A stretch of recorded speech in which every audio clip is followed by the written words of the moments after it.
Good morning, good afternoon, good evening, embodiments of love, and welcome to our 38th episode. Thank you very much for your likes, your shares, your comments. Please keep on sharing, keep on commenting.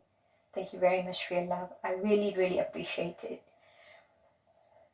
Last week, we spoke about Lord Krishna because we worldwide, all in Sanatana Dharma, we celebrated Lord Krishna's birthday.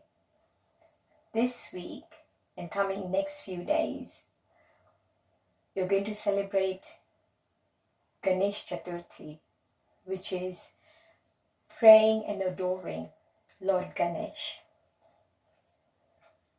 It's honoring and worshipping him.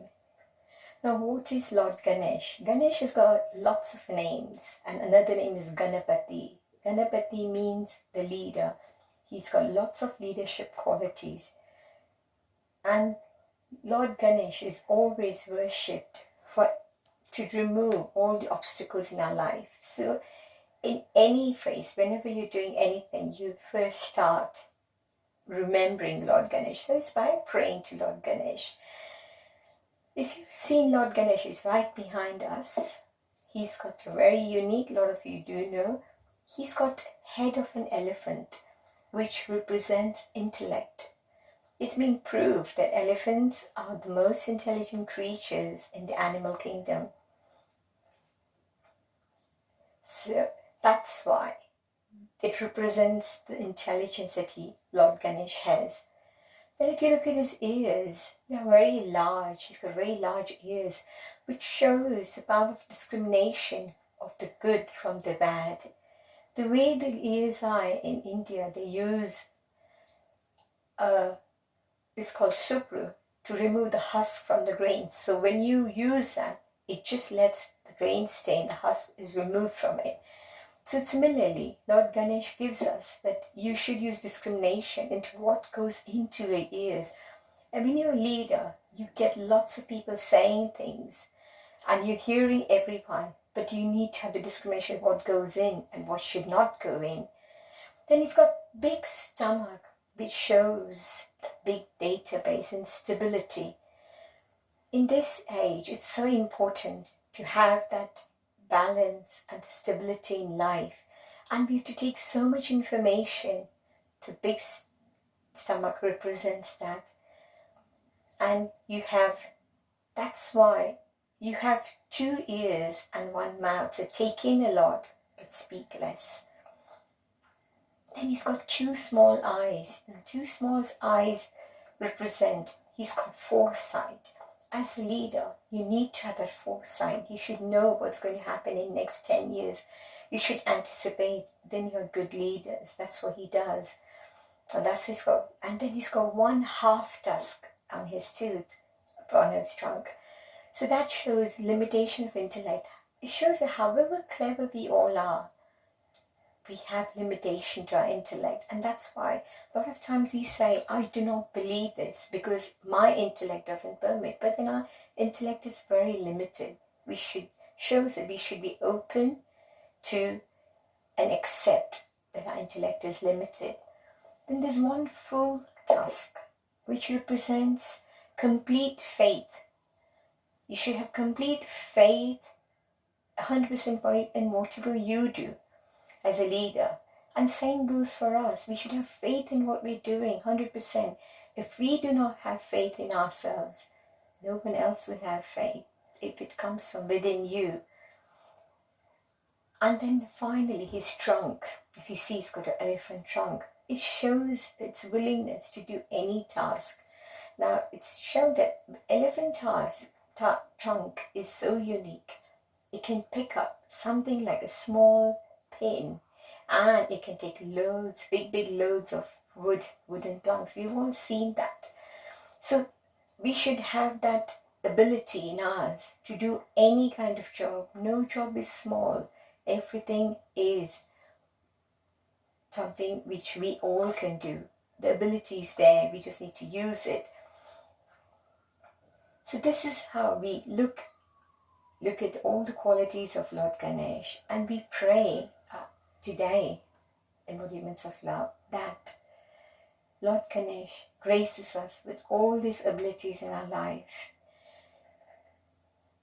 I heard all this from Puja Bhupendevai Pandyaji, and it really stayed with me. This goes back in 2018, Ganesh Chaturthi, and I loved it. And I believe that when I put into practice, it helps.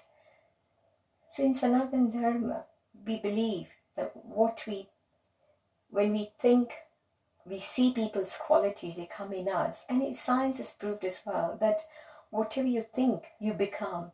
That's why in Indian culture or in Sanatana Dharma, we have so many gods, because they all have their own qualities which we accept and endure in our lives.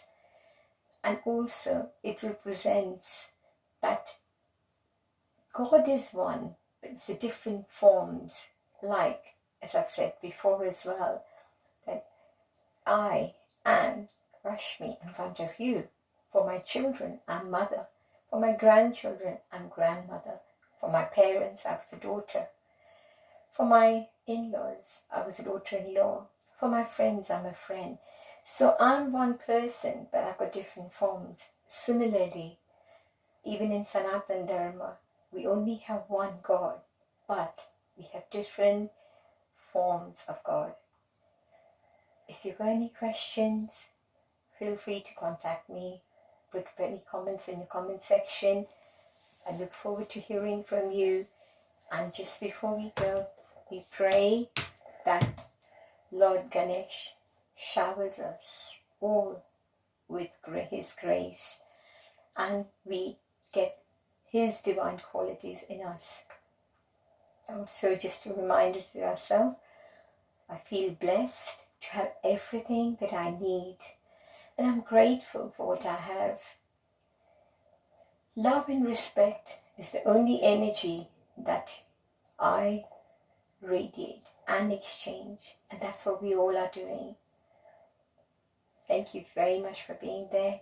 Just a quick reminder, feel free to book a free session with me if you need any help with dealing with your pressures, daily pressures, anxiety, fears, phobias. You want to get rid of unwanted habits, something like just like if you're nail biting or any kind of habits.